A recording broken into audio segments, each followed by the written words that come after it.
ഇന്ന് നമുക്ക് ഇംഗ്ലീഷ് പത്രത്തിലെ ഒരു ന്യൂസ് വായിച്ചിട്ട് അതിന്റെ അർത്ഥം മനസ്സിലാക്കാൻ ശ്രമിക്കാം. Welcome to Hannah's English. The rear door of a flight in Russia opened mid-air. The rear door, പിൻവശത്തെ വാതിൽ.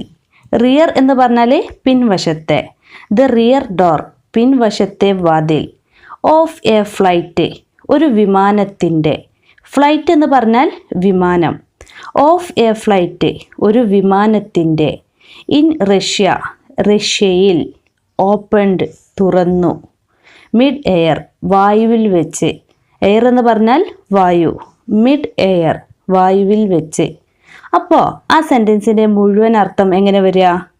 റഷ്യയിൽ ഒരു വിമാനത്തിൻ്റെ പിൻവശത്തെ വാതിൽ വായുവിൽ വെച്ച് തുറന്നു. The passengers' hats and some of their luggage flew out of the open door.